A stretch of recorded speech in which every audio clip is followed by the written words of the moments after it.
নমস্কার, ফব নিউজে স্বাগত। আবারও তোলাবাজির অভিযোগ শাসক দলের বিরুদ্ধে।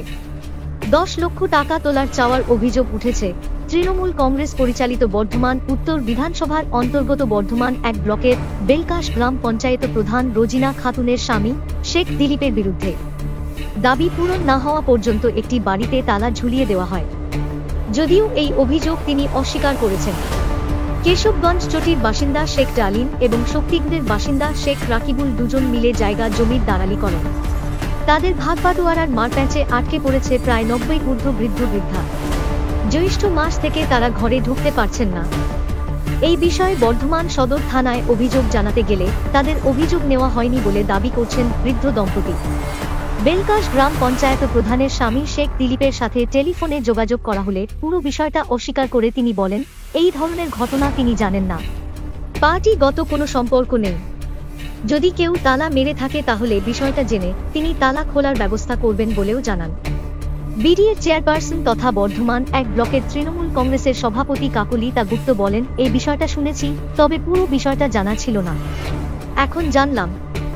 যার ঘরে তালা মেরেছে যদি ওই ব্যক্তিরা আমার কাছে অভিযোগ করেন তাহলে তালা খোলার ব্যবস্থা করব, আর এই বিষয়টা নিয়ে উচ্চপদস্থর সঙ্গে আলোচনা করবেন বলেও তিনি জানান। ডালিম হচ্ছে আমার স্বামী, আর রাকিবুল হচ্ছে শক্তিগড়ে বাড়ি। উনি দুজনা মিলেই বিজনেস করতো, জায়গা দেখাশোনা করতো, কাউকে খদ্দের নিয়ে এসে জায়গা দিত। হ্যাঁ, জায়গার দালাল দিয়ে ওই রাকিবুল একটা লোককে নিয়ে এসেছিল, দিয়ে ডালিমের থ্রু থেকে জায়গা দিয়েছিল। রেজিস্ট্রি হয়ে গেছিল। রেজিস্ট্রি হওয়া লোকটা বলছে জায়গা যখন ওই জায়গা নেবো না, ঠিক আছে আমি তো তোমাকে টাকা ক্লিয়ার করে দিচ্ছি, আমি ডালিমের সাথে বুঝে করবো। ডালিম হচ্ছে আমার স্বামী। এইখানে আইবর হচ্ছে কি ক্লাবের সেক্রেটারি। আচ্ছা, ফিরোজ হচ্ছে ওদেরই ক্লাবে থাকে। আমাদের যে থেট করেছে আইবর, ফিরোজ, এরা সব ছিল এখানে, জনাই ছিল, এরা সব ছিল আর কি, সবাই আছে। আর দিলীপ আমাদের সামনে আসেনি। দিলীপের থ্রু থেকেই কাজটা হচ্ছে না। পার্টিতে অফিসে বসে ওদের সঙ্গে কাজ করে। আইবর বলেছে চাবি যদি খোলা হয় হাত দুটো কেটে দেবো, আমার স্বামীকে বলেছে। ঘরে তালারা আইবর মেরেছে, ফিরোজ মেরেছে। ওরা বলেছে টাকা দাও, নাহলে ঘরে চাবি লাগাবো। ওরা কি চাবি খুলে দাও, খোলেনি, আমাকে পিড়াই ঘুরিয়েছে। তখন আমি বুঝতে পারলাম থানাও আমাদের নেবে না। আমি ক্লাবে এলাম যে চাবি কেন লাগালে, কি বিষয়। তখন বলছে এই বিষয়, আমাদেরকে টাকা দিতে হবে। কত টাকা? 10,11,75,000।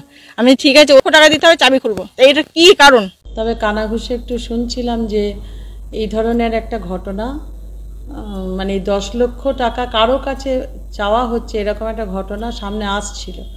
মানে দুদিন পর অভিযোগটা আসবে এরকমই একটা শুনছিলাম। তা আমি কার অভিযোগ, কি অভিযোগ, কোনো কিছুই জানতাম না। এবার সেই ভদ্রলোক যার বাড়িতে তালা মেরেছে, ভদ্রলোক যদি আমার কাছে এসে পৌঁছন তবেই আমি কিন্তু এটার একটা সুষ্ঠু সমাধানের পথ নিশ্চয়ই খুঁজে বার করব, এবং সেটা অতি সত্বর করব। কারো বাড়িতে কেউ তালা মেরে দেবে এটা কাম্য নয়। যাই ঘটুক না কেন সেটা বসে আলোচনা হতে পারে, সমাধানের অনেক পথ আছে। কিন্তু বাড়িতে তালা মারার ফলে তাদের যে অসুবিধাটা দেখা দিচ্ছে এটা তো কোনোভাবেই কাম্য নয়। আমি যদি উনি আসেন আমি নিশ্চয়ই এটা নিয়ে সঙ্গে সঙ্গেই ব্যবস্থা নেব। অভিযোগ পাচ্ছেন, আমরাও বর্তমানে এই অভিযোগ অনেক কিছুই পাচ্ছি। রিসেন্ট একটা ঘটনার পর থেকে আরও বেশি ব্যাপারটা প্রকটভাবে জানতে পারছি।